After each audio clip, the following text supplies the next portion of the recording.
Eduardo, apodado Eduardo Piernas Largas por su altura y martillo de los escoceses por sus campañas en Escocia, es uno de los monarcas más formidables de la historia de Inglaterra. Para los ingleses es inmortalizado como un héroe valiente, administrador de leyes, rey guerrero, pero para muchos otros es despreciado como un tirano de crueldad sin igual. Muchos de ustedes quizá hayan visto a Eduardo en la película Corazón Valiente, pero hoy les contaré la historia de toda su vida. Antes de ascender al trono era conocido como Lord Eduardo, siendo el hijo mayor del rey Enrique III. Se vio envuelto en las intrincadas tramas políticas del reinado de su padre desde una edad temprana. En el año 1270 emprendió la Novena Cruzada, a menudo conocida como la Cruzada de Lord Eduardo. En las áridas arenas de Tierra Santa se enfrentó a los formidables mamelucos egipcios y a la dinastía Bari. Sobrevivió a intentos de asesinato por parte de organizaciones quizás envueltas en mito, lo que consolidó aún más su reputación como un guerrero experimentado y amplió su comprensión del mundo conocido. Las conquistas de Eduardo no terminaron ahí. Conquistó Gales y, tras la trágica muerte del heredero escocés, fue convocado para mediar en una amarga disputa de sucesión. Aprovechando el momento, afirmó su autoridad feudal sobre Escocia, lo que llevó a la Primera Guerra de Independencia de Escocia. Longshanks imponía tanto como soldado como astuto administrador, un hombre de fe devota que infundía temor en el corazón de sus adversarios. Se le atribuyen logros monumentales como restaurar la autoridad real tras el turbulento reinado de su padre y establecer el Parlamento como una institución permanente. Sin embargo, su legado está manchado por acusaciones de oportunismo y crueldad, especialmente en su trato con Gales y Escocia, reflejando una mentalidad colonial que incluso se extendió a Irlanda. En los anales de la historia, Eduardo Piernas Largas sigue siendo una figura compleja y polarizadora, que encarna tanto el poder como las ambigüedades morales de una época definida por la conquista y el conflicto. Esta es su historia. Eduardo nació en el Palacio de Westminster en 1239, hijo del rey Enrique III y Leonor de Provenza de la Casa Plantagenet. Un heredero de gran promesa, Eduardo llevaba un nombre anglosajón que en gran parte había desaparecido de la historia desde la conquista normanda. Sin embargo, su padre, impulsado por una profunda reverencia hacia Eduardo el Confesor, eligió otorgar este nombre a su primogénito, honrando el legado del santo. El nacimiento de Eduardo fue celebrado. Hubo mucha alegría en toda la corte real, que resonó por todo el reino de Inglaterra. Tan solo 3 días después, el joven príncipe fue bautizado en los sagrados salones de la abadía de Westminster, una ceremonia llena de esplendor. En los años que siguieron, fue conocido cariñosamente como Lord Eduardo, un título que llevó con gracia hasta que ascendió al trono en el año 1272. Eduardo fue criado como un niño aristocrático de su época. Aprendería las artes de la guerra y la administración, aunque se le describía como un niño enfermizo, luchando contra enfermedades en los años 1246, 1247 y 1251, pero superó estos desafíos tempranos convirtiéndose en una figura de gran fortaleza y atletismo. Con una impresionante estatura de 1,88 m, sobresalía entre la mayoría de sus compañeros, ganándose el apodo de Piernas Largas, un tributo apropiado a sus largas piernas. Cuando era joven, el cabello rizado de Eduardo era rubio vibrante, pero se oscureció con la edad y después se volvió blanco. Sus rasgos, aunque llamativos, destacaban por un párpado izquierdo caído, un pequeño defecto en un rostro imponente. A pesar de un leve ceseo, su elocuencia y discurso persuasivo cautivaban a quienes lo rodeaban, marcándolo como un líder destinado a la grandeza. Así comenzó la saga de Eduardo, un príncipe cuya travesía resonaría a través de los siglos. En el año 1254, en medio de crecientes ansiedades por una posible invasión castellana de la provincia de Gascuña bajo dominio inglés, el rey Enrique III orquestó una unión políticamente ventajosa entre su hijo Eduardo, de 15 años, y Leonor, de 13 años, la medio hermana del rey Alfonso X de Castilla. Su matrimonio, una alianza estratégica, se celebró el 1 de noviembre de 1254 b. Esta unión eventualmente llevaría a la reclamación inglesa sobre Ponthieu en el año 1279, ya que Leonor heredó el condado. En el mismo año de su matrimonio, Enrique otorgó a Eduardo importantes dotaciones, incluyendo los territorios de Gascuña y gran parte de Irlanda, una reclamación sin precedentes que afirmaba el dominio sobre Irlanda, atándola para siempre a la corona inglesa. Además, Eduardo recibió extensas tierras en Gales en Inglaterra, incluyendo el ilustre condado de Chester. Sin embargo, esta generosidad venía con condiciones, ya que Enrique mantuvo un control considerable sobre estas tierras, especialmente en Irlanda, quedándose con la mayor parte de sus ingresos para sí mismo. Esta división de poder sembró las semillas de la discordia. Entre los años 1254 y 1272 se nombraron 11 justicieros diferentes para supervisar el gobierno de Irlanda, lo que fomentó un ciclo de conflicto e inestabilidad con una corrupción desenfrenada que plagaba la administración. En Gascuña, el teniente real Simón de Montfort, sexto conde de Leicester, fue nombrado en el año 1253, obteniendo ingresos de la provincia y dejando a Eduardo sin autoridad ni recursos. A finales de noviembre del año 1254, Eduardo y Leonor viajaron desde Castilla hasta Gascuña, donde fueron recibidos calurosamente por la población local. Desde los años 1254 hasta 1257, Eduardo se encontró bajo la influencia de la familia de su madre, los Saboyanos, una ilustre dinastía italiana. Entre ellos se encontraba el notable Pedro II de Saboya, el tío de la reina, cariñosamente llamado el pequeño Carlomagno, quien poseía importantes propiedades en Sussex. Después del año 1257, las lealtades de Eduardo se acercaron más a la facción luisiana, una casa noble de ascendencia francesa que había gobernado varios principados en Europa y el Levante. Este grupo incluía a los medio hermanos de su padre Enrique III, encabezados notablemente por Guillermo de Valence. Esta asociación fue fundamental, ya que ambas facciones, extranjeras pero privilegiadas, se encontraron con el resentimiento de la aristocracia inglesa arraigada, que pronto tomaría el protagonismo en el movimiento de reforma baronial de los años venideros. Así, el escenario estaba preparado para Eduardo, un príncipe atrapado entre las lealtades y las mareas de un reino en evolución. En mayo del año 1258, una coalición de magnates se reunió para redactar un documento fundamental destinado a reformar el gobierno del rey, conocido como las Provisiones de Oxford, un manifiesto dirigido en gran medida contra la formidable facción de Luisiana. Eduardo, firme en su lealtad a sus aliados políticos, se opuso a estas reformas. Sin embargo, a medida que el movimiento logró frenar la influencia de Luisiana, la postura de Eduardo comenzó a cambiar. Para marzo del año 1259, forjó una alianza formal con uno de los principales reformadores, Ricardo de Claret, el sexto conde de Gloucester.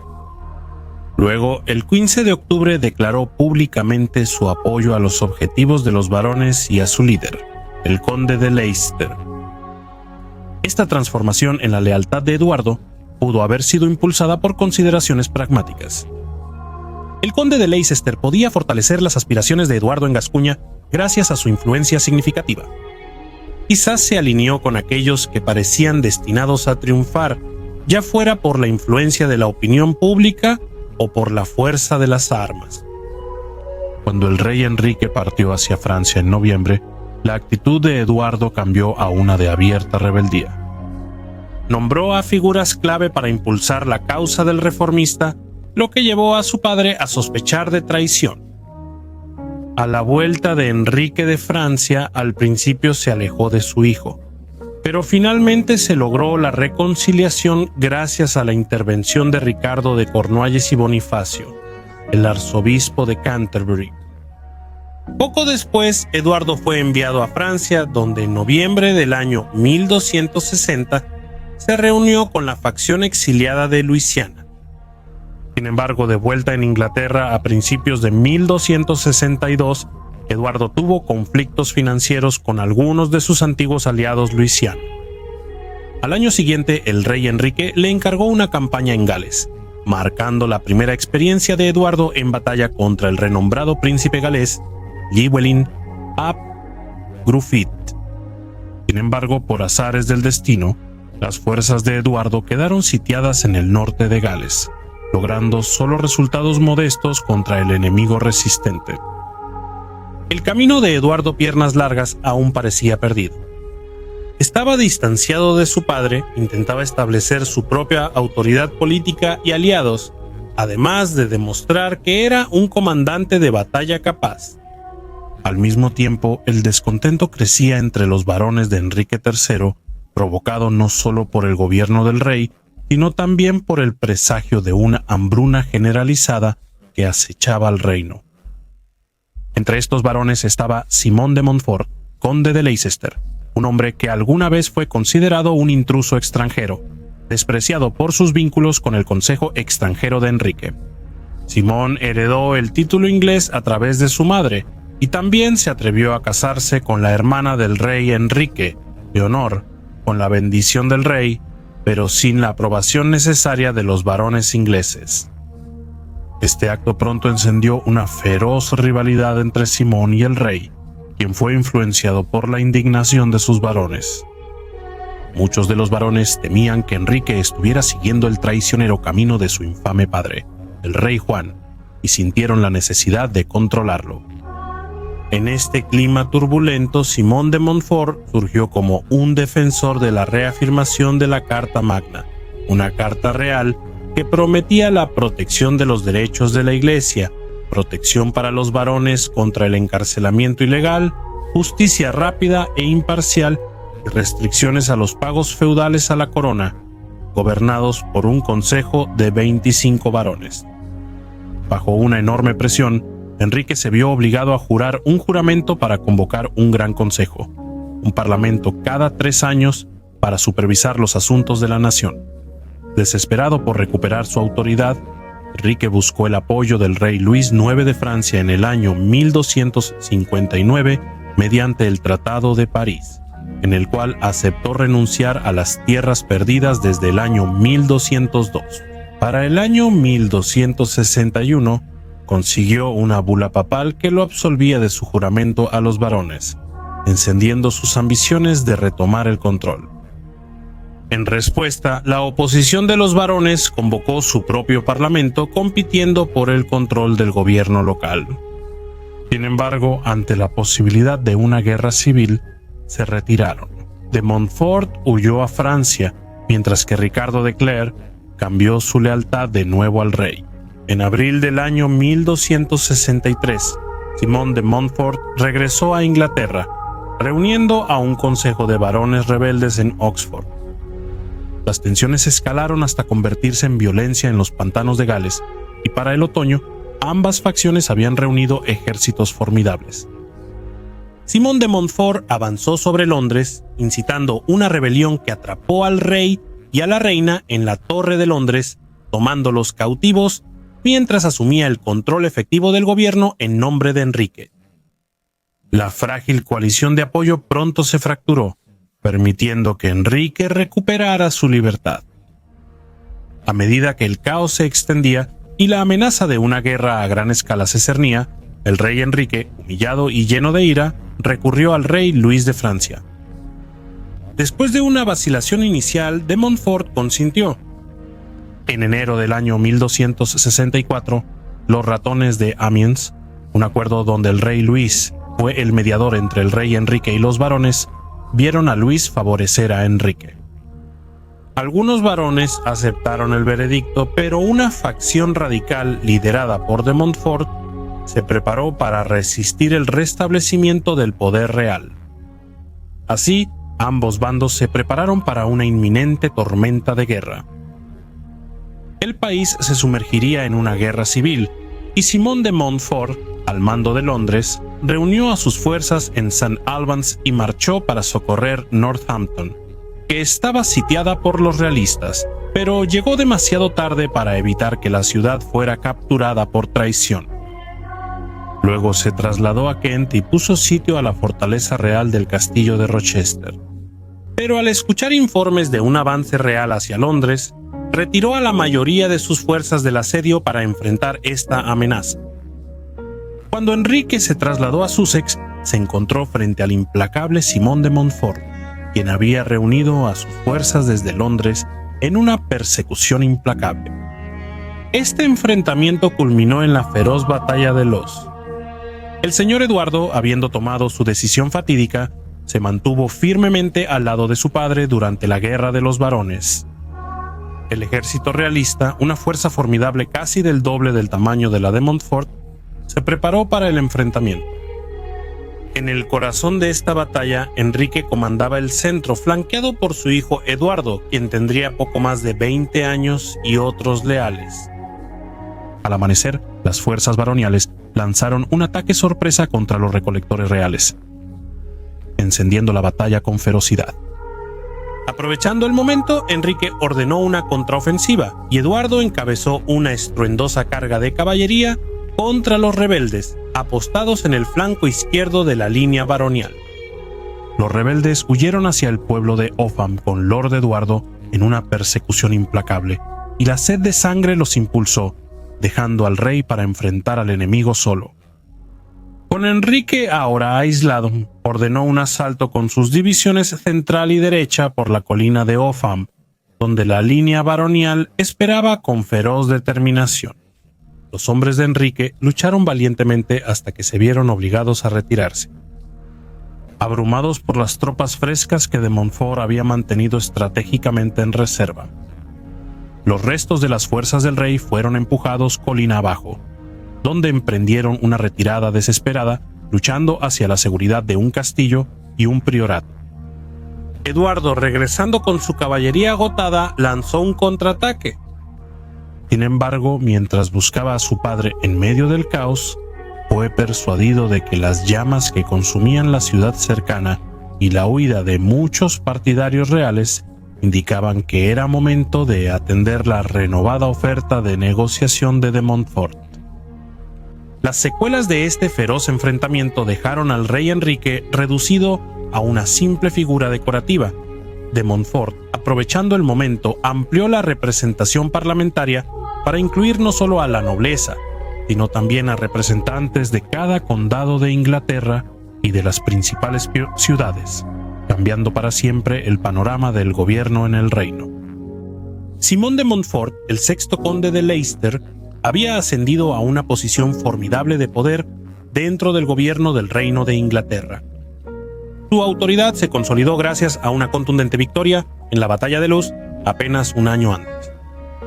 Tras ese enfrentamiento fatídico tenía al propio rey, Enrique III, junto con el príncipe Eduardo y el hermano del rey, Ricardo de Cornualles, firmemente bajo su control como rehenes. La autoridad real de Inglaterra quedó reducida a simples cautivos. Sin embargo, así como cambiaban las estaciones, también cambiaron las fortunas de Montfort y del regente autoproclamado del país. Su esfera de influencia pronto comenzó a disminuir, erosionándose rápidamente debido a la pérdida de aliados vitales que alguna vez respaldaron su causa. En febrero, las mareas del destino cambiaron de manera ominosa cuando Roberto de Ferreres, el conde de Derby, fue arrestado y encarcelado en los lúgubres confines de la Torre de Londres. Pero fue la deserción de un aliado aún más crucial lo que asestó un golpe devastador. En mayo, Gilberto de Clare, el conde de Gloucester, quien alguna vez fue el firme partidario de Montfort, abandonó la causa y juró lealtad al rey. Esta traición crucial permitió al príncipe Eduardo escapar de los confines del cautiverio de Montfort, preparando el escenario para un dramático resurgimiento del poder real, envalentonado por su recién encontrada libertad. Eduardo forjó una alianza con Gilberto, el conde de Gloucester, y se dedicó a reunir un nuevo ejército realista, decidido a recuperar la dignidad de la corona y afirmar su lugar legítimo en el reino. Esta alianza finalmente conduciría a la batalla culminante de Evesham, donde el joven príncipe conocido como Lord Eduardo tomaría el mando. Aprendiendo de las duras lecciones de la derrota en Luz, los realistas decidieron asegurar las alturas, una ventaja táctica que podría significar la diferencia entre la victoria y la ruina. Eligieron la cresta conocida como Colina Verde. Aún así, Eduardo posicionó estratégicamente a sus tropas en el flanco izquierdo. Al amanecer, una tormenta se formaba en el horizonte, reflejando el conflicto inminente que estaba a punto de estallar. En el enfrentamiento anterior en Luz, las fuerzas baroniales habían obtenido fuerza de una sensación casi divina de destino, y sus cruces blancas servían como símbolos de su causa justa. Esta vez, sin embargo, los realistas llevaban una cruz roja, una marca vibrante de su determinación.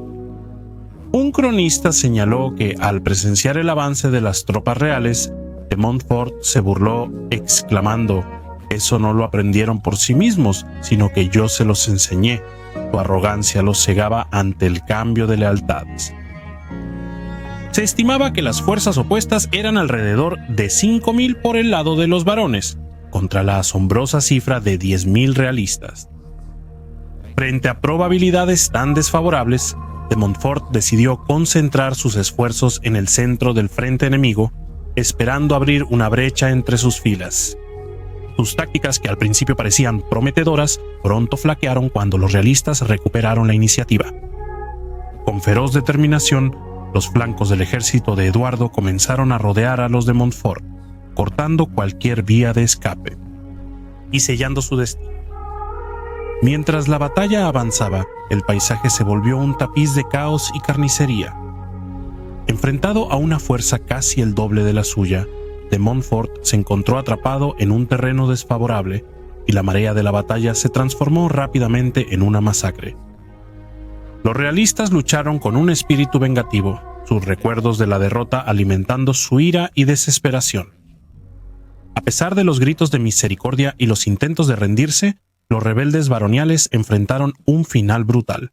Sus vidas fueron extinguidas en lugar de recibir la misericordia del rescate, una ruptura brutal con las tradiciones Shiralbik de la época.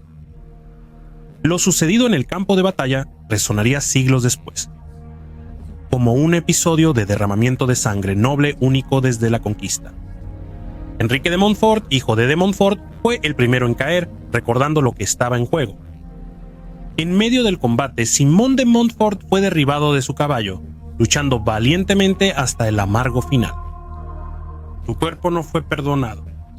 Le cortaron la cabeza, las manos, los pies y los testículos. Un destino brutal para el que alguna vez fue un gran líder que se atrevió a desafiar a la corona. Cuando el polvo se asentó, los restos de las fuerzas de Montfort yacían muertos en el campo de batalla, y el peso de este día resonaría a través de los anales de la historia, marcando un punto de inflexión decisivo en la épica lucha por el poder dentro del reino. La saga de Montfort, una historia de ambición, traición y derramamiento de sangre, quedaría grabada para siempre en las crónicas de Inglaterra, un recordatorio claro del precario equilibrio del poder y de las implacables mareas del destino. Para los realistas, Eduardo emergió no solo como un príncipe, sino como un héroe y guerrero, un símbolo de lealtad y valentía en un reino que había soportado la tormenta de la traición. En los anales de la historia, siempre sería recordado como el campeón leal que se enfrentó a las olas de la rebelión, restaurando el honor de la corona y asegurando el futuro del reino. Debido a esto, Eduardo fue nombrado mayordomo de Inglaterra y comenzó a ejercer influencia en el gobierno. De estar distanciado de su padre unos 10 años antes, pasó a convertirse en el salvador de su padre. A pesar de esto, tuvo poca participación en el acuerdo de negociaciones después de las guerras. Su principal enfoque estaba en planear su próxima cruzada. El príncipe Eduardo había madurado hasta convertirse en un formidable comandante militar, listo para liderar una audaz expedición que se conocería como la Novena Cruzada.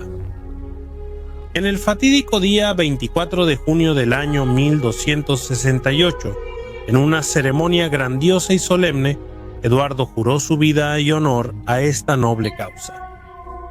Las fuerzas de Eduardo eran una mezcla de valientes guerreros, compuestas por 225 caballeros, apoyados por un contingente de infantes y arqueros, sumando en total menos de 1000 hombres. Esta banda de cruzados estaba decidida a resistir la marea de la adversidad, en una época en que la presencia cristiana en Tierra Santa era frágil. Jerusalén había caído en manos de los musulmanes en el año 1244, dejando que el corazón del reino de Jerusalén latiera ahora en la ciudad de Acre. Los estados musulmanes, unificados bajo el formidable liderazgo del sultán Baibars de Egipto y Siria, estaban a la ofensiva. El reinado del sultán Baibars marcó una era de supremacía mameluca en el Mediterráneo oriental, demostrando una destreza militar que casi extinguiría la presencia de los cruzados en el Levante. Bajo su mando, los mamelucos no solo repelieron las amenazas tanto de los cruzados como de los mongoles. En el año 1268, Baibars capturó Antioquía, eliminando los últimos vestigios del Principado de Antioquía y consolidando el control mameluco en el frente norte, lo que proyectó una larga sombra sobre el pequeño condado cruzado de Trípoli. Con el apoyo tanto de la autoridad real como papal, Eduardo se puso el símbolo de la cruz de los cruzados en ese día trascendental, listo para ganar gloria. Cuando el rey Luis IX de Francia reunió un gran ejército con la intención de atacar el corazón de Egipto, el destino torció su curso llevándolo en cambio a Túnez, donde sucumbiría a una enfermedad en el año 1270. Eduardo y su hermano Edmundo se prepararon para unirse a esta cruzada en Túnez, pero sus planes se retrasaron repetidamente durante los meses de verano. El rey Enrique III de Inglaterra dudó en participar y finalmente decidió quedarse en Inglaterra por recomendación de sus asesores. El 20 de agosto del año 1270, los cruzados finalmente zarparon de Dover, emprendiendo un viaje lleno de incertidumbre y peligro. En un notable alejamiento de las normas de la época, la amada esposa de Eduardo, Leonor de Castilla, eligió acompañarlo, negándose a separarse de su esposo mientras se aventuraban hacia lo desconocido, con sus destinos entrelazados. Así, con el corazón encendido y el espíritu inquebrantable, zarparon decididos a recuperar las tierras sagradas y restaurar el honor de la cristiandad ante la tormenta inminente. Eduardo viajó lentamente por Francia. De ahí fue a Cerdeña, donde esperó un mes antes de cruzar a Túnez. En el fatídico día del 18 de noviembre, Carlos de Sicilia le concedió a el príncipe Eduardo un salvoconducto, permitiéndole permanecer en las soleadas costas de Sicilia mientras contemplaba el siguiente capítulo de su épico viaje. Eduardo decidió seguir adelante hacia Tierra Santa, decidido a prestar su fuerza a Bohemond VI, el valiente príncipe de Antioquía y conde de Trípoli, en su desesperada lucha contra la amenaza mameluca que se cernía sobre los restos del reino de Jerusalén. Después de muchas pruebas y tribulaciones, Eduardo finalmente llegó a la legendaria ciudad de Acre el 9 de mayo del año 1271, arribando con una flota que comprendía 8 majestuosos navíos de vela y 30 ágiles galeras. Sin embargo, al contemplar el paisaje se dio cuenta rápidamente de que las fuerzas bajo su mando eran insuficientes para enfrentar a los mamelucos en batalla abierta.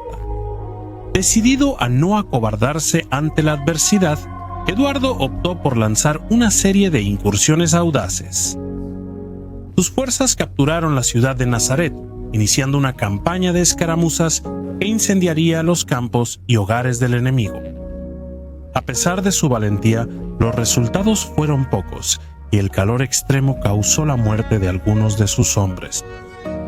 Sin embargo, la esperanza resurgió con la llegada de refuerzos desde Inglaterra y del valiente Hugo III de Chipre, liderados por el hermano menor de Eduardo, Edmundo. diciembre de 1271 trajo una tempestad de acción. Cuando Eduardo y sus hombres repelieron heroicamente un feroz asalto a Acre lanzado por el formidable Baibars. Aunque Baibars finalmente abandonó su asedio de Trípoli, las razones de su retirada permanecieron envueltas en misterio, un recordatorio de las impredecibles mareas de la guerra. Eduardo intentaría una alianza franco-mongola, enviando un emisario al gobernante mongol de Persia. Su plan dio frutos, instigando un asalto formidable cuando 10.000 jinetes atacaron Alepo, devastando las tierras circundantes. Sin embargo, como una sombra fugaz, los mongoles no permanecieron en la tierra prometida. Cuando el líder mameluco Baibars lanzó una contraofensiva, los mongoles ya se habían retirado más allá del poderoso Éufrates, cargando con sus abundantes botines de guerra. Durante este tenso intervalo, Baibars se volvió cada vez más cauteloso ante la posibilidad de un asalto combinado por tierra y mar contra Egipto, una maniobra que amenazaba con arrebatarle el dominio que tanto le había costado conseguir. Al reconocer el peligro que se avecinaba en el horizonte, decidió fortalecer su posición construyendo una flota formidable. Una vez que sus vasallos navales estuvieron listos, Baibars puso su mirada en una estratagema astuta. En lugar de enfrentarse directamente al ejército cruzado, planeó desembarcar en las costas de Chipre en el año 1271. Su objetivo era atraer a Hugo III de Chipre, el rey nominal de Jerusalén, y a su flota lejos de Acre, aislando así a Eduardo y al resto de los cruzados en Tierra Santa. Baibars, bajo el manto del engaño, disfrazó 17 galeras de guerra como humildes embarcaciones cristianas y lanzó un ataque sorpresa sobre Limasol, que es una ciudad en Chipre.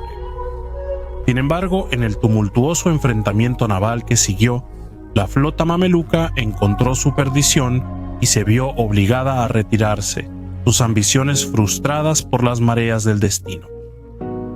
Tras este golpe de suerte, el príncipe Eduardo reconoció la necesidad de forjar un frente unido para recuperar Jerusalén de las garras de los mamelucos.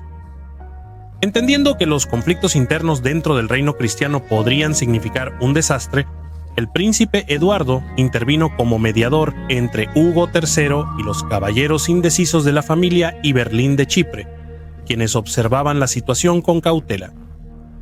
Mientras tanto, Eduardo y Hugo entablaron delicadas negociaciones con Baibars, elaborando una tregua que duraría 10 años, 10 meses y 10 días. Este histórico acuerdo se alcanzó en mayo del año 1272, casi de inmediato después de la firma del tratado. Edmundo, el leal hermano de Eduardo, zarpó hacia Inglaterra, dejando a Eduardo atrás para observar si esta frágil paz perduraría.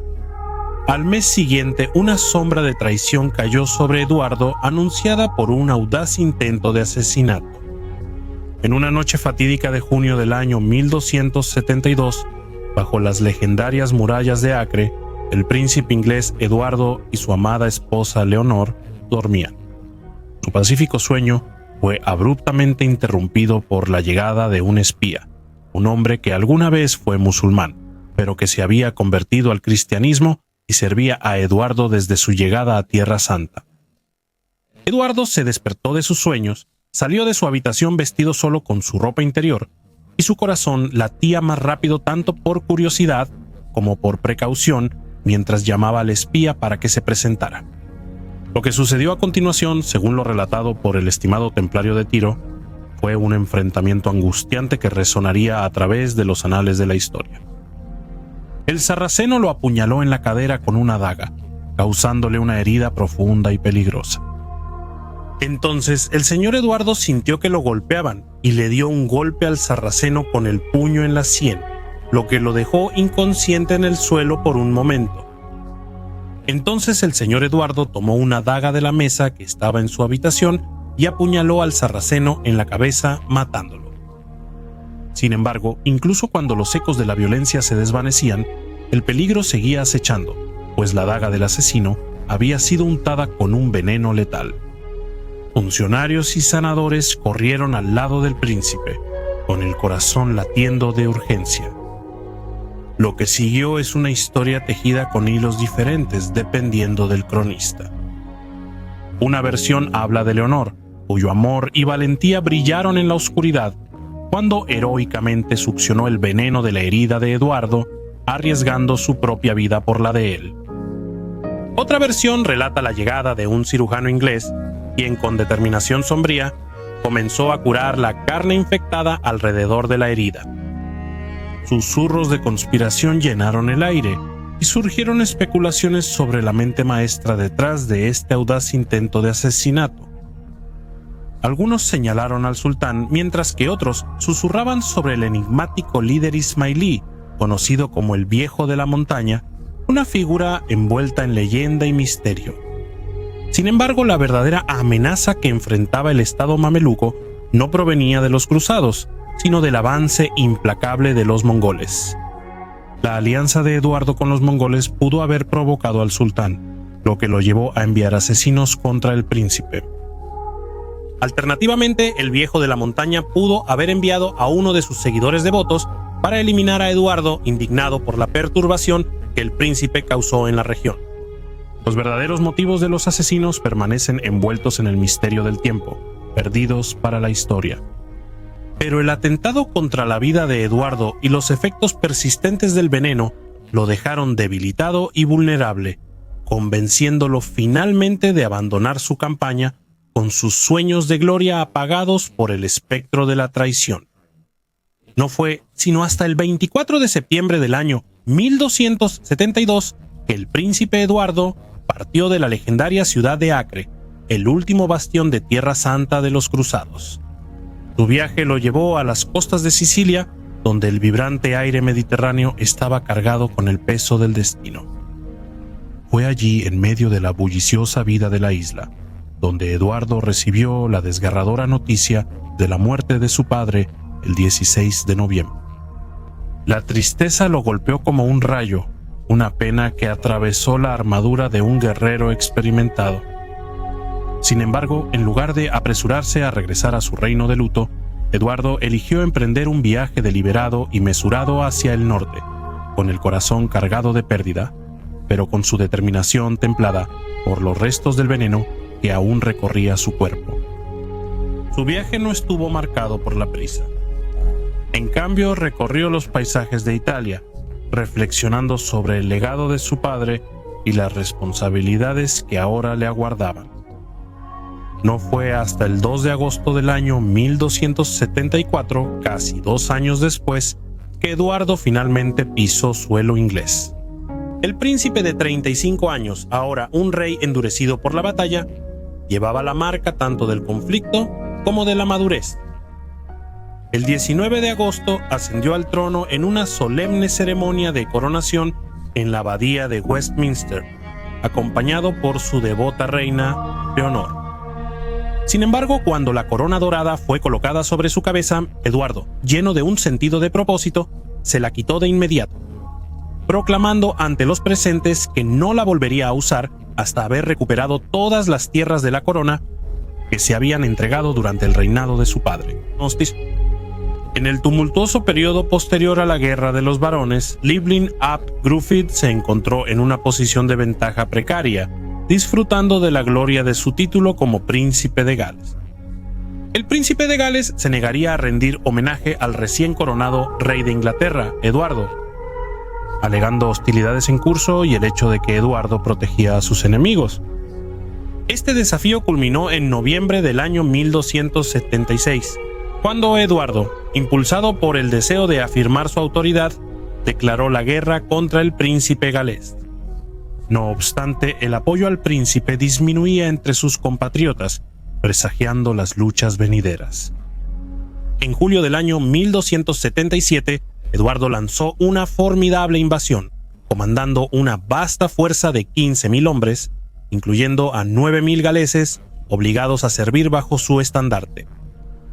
La campaña no se desarrolló en grandes y épicas batallas, sino en una serie de maniobras calculadas que dejaron a Llywelyn sin otra opción más que rendirse, reconociendo la inutilidad de seguir resistiendo.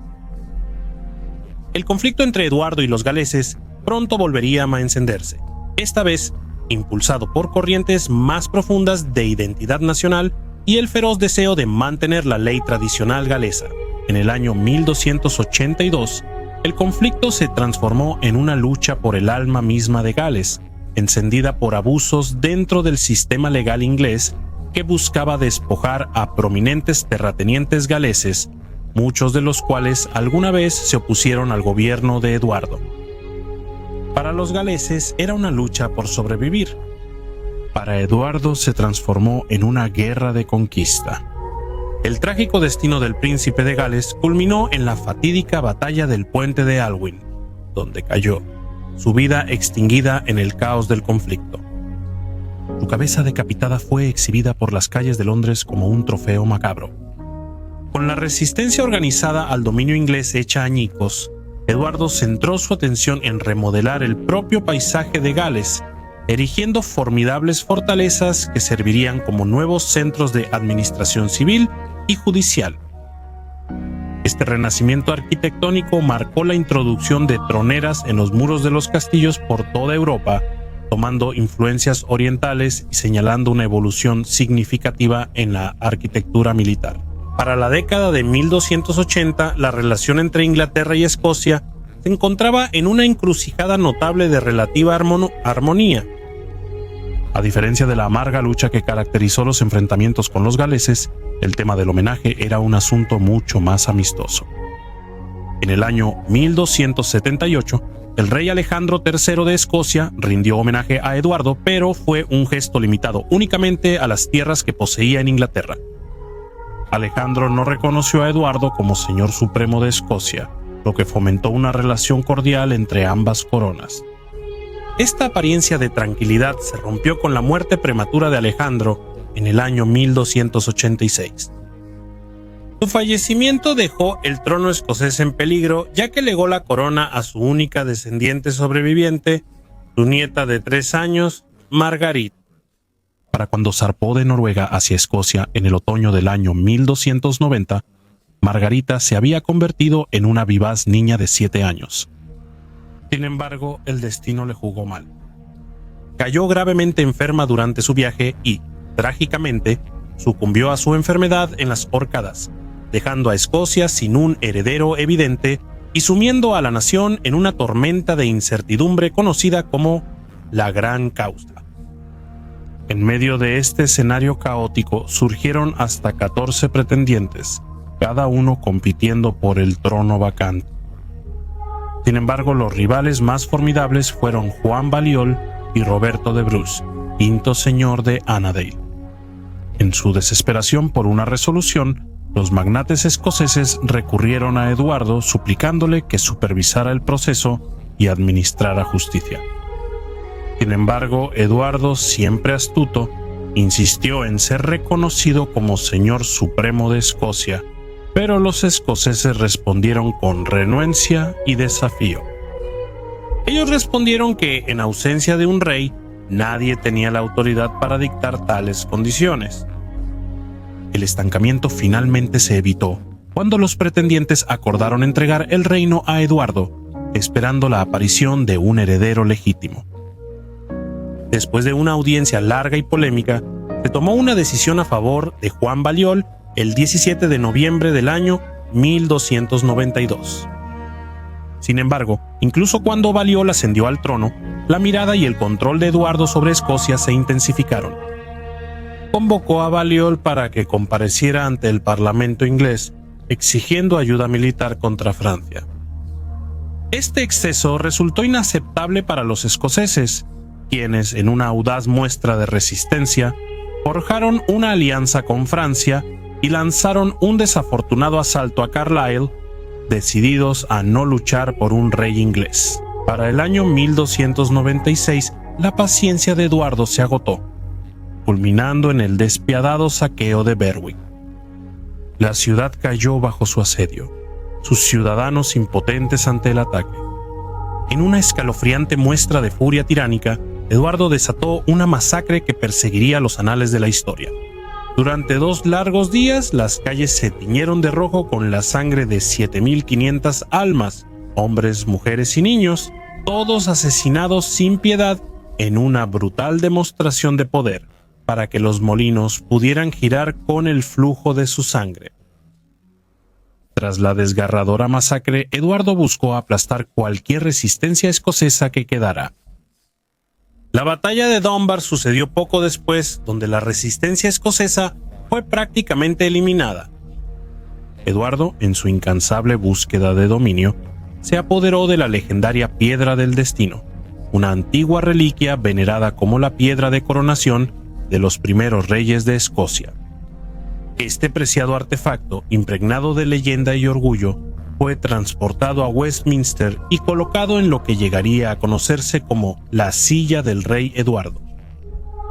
Con el trono ahora firmemente en sus manos, Eduardo depuso a Balliol, lo encarceló en la Torre de Londres y nombró funcionarios ingleses para gobernar las tierras conquistadas. La campaña había tenido un éxito significativo y Eduardo emergió como un monarca formidable, habiendo sometido tanto a Gales como a Escocia bajo su gobierno. Su poder resonó a través de las épocas, generando comparaciones con el antiguo rey anglosajón Æthelstan, ya que ambos habían doblegado la isla de Britania a su indomable voluntad. Sin embargo, incluso en medio de este triunfo, las brasas de la resistencia ardían en los corazones de los escoceses, presagiando las feroces luchas que les esperaban en la incansable búsqueda de su soberanía. Eduardo de Inglaterra creía que había tomado firmemente las riendas del destino de Escocia cuando abandonó la tierra en el año 1296. Sin embargo, la resistencia surgió rápidamente bajo el liderazgo de Andrés de Moray y Guillermo Wallace. En el fatídico día 11 de septiembre del año 1297, una fuerza inglesa vasta y formidable se encontró atrapada en una tormenta de valentía escocesa. Aunque eran menos, Wallace y Moray llevaron a sus hombres a una gran victoria en la batalla del puente de Stirling. Tras este levantamiento escocés, Eduardo regresó de Flandes con el espíritu encendido de furia y determinación para aplastar a los rebeldes de una vez por todas. Los escoceses estaban sin rey y se unieron en torno a la figura de Guillermo Wallace, quien se había convertido en un símbolo de su anhelo de libertad y justicia. Sin embargo, incluso este titán de la libertad se encontraría enfrentando al formidable Eduardo Piernas Largas, un hombre cuyo nombre mismo inspiraba temor, y cuya estatura y carácter superaban los límites de la vida misma.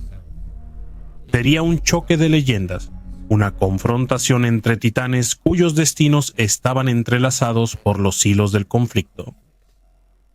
En el abrasador día de verano del 22 de julio del año 1298, Eduardo desató su furia sobre las fuerzas de Wallace en la batalla de Falkirk, donde el sueño escocés de independencia fue hecho trizas bajo el peso del acero inglés.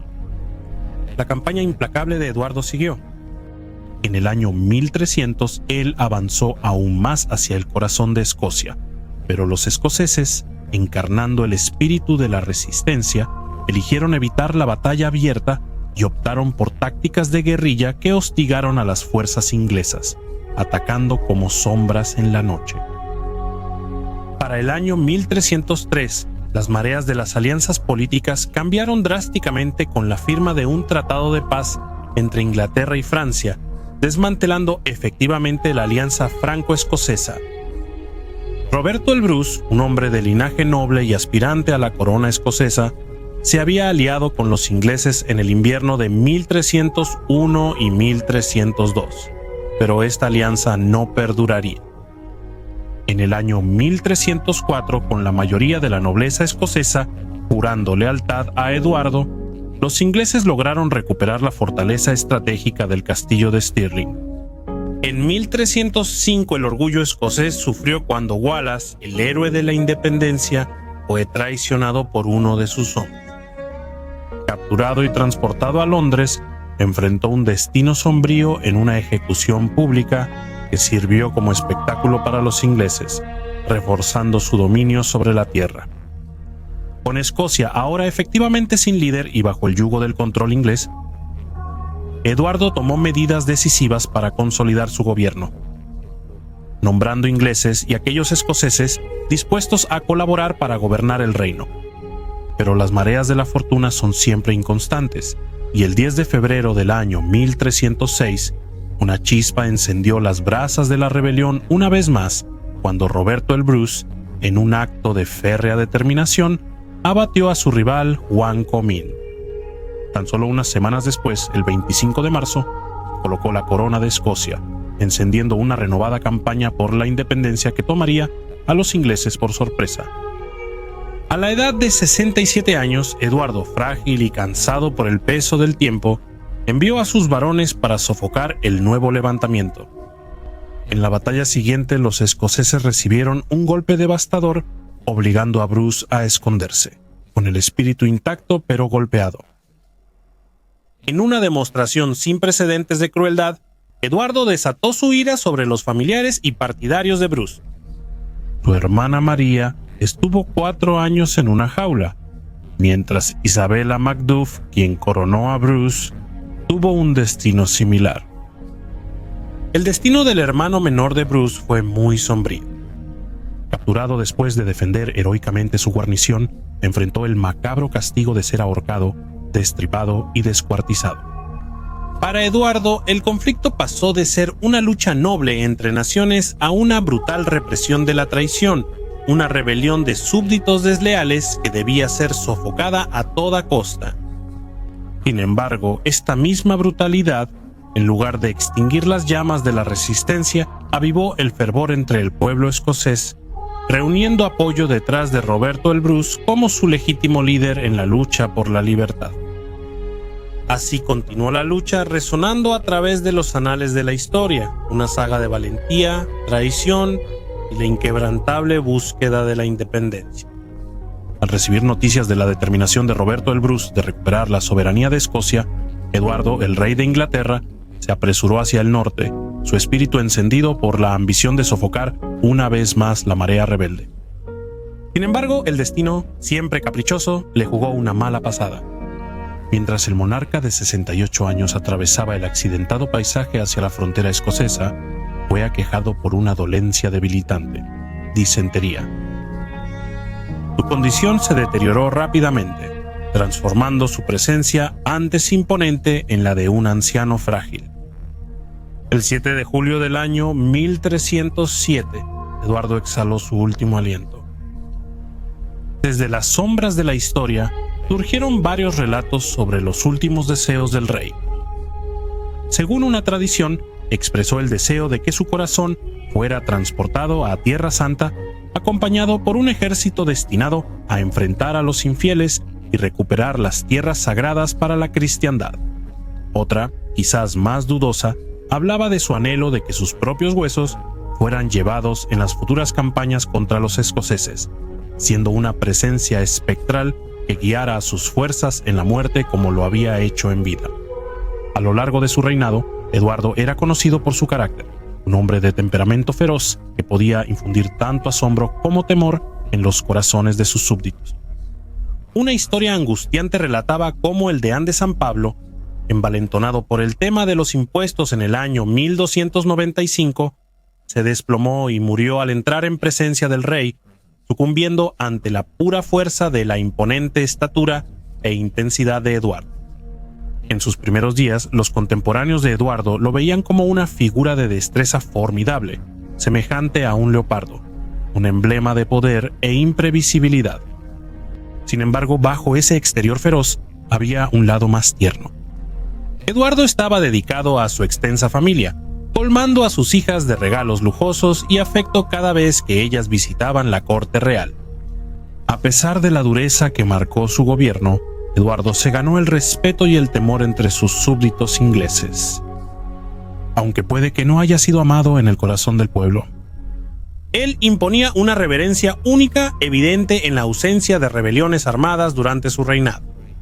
El legado de su padre había dejado al reino vulnerable, pero Eduardo, un rey soldado en todo el sentido de la palabra, reconstruyó el poderío militar de Inglaterra con la tenacidad de un guerrero, reflejando la misma personalidad que lo definía. El legado de Eduardo se extendió a través de sus hijos. Con su primera esposa, Leonor, tuvo al menos 14 hijos, quizás hasta 16. Entre ellos, 5 hijas llegaron a la adultez, pero solo un hijo, Eduardo II, sobrevivió para portar el manto de la realeza tras la muerte de su padre.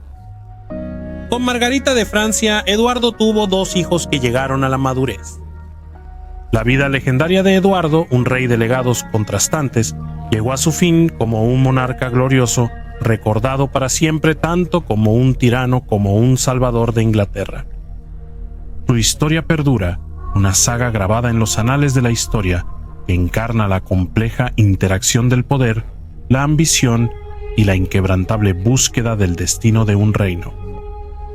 Agradezco enormemente a todos mis miembros.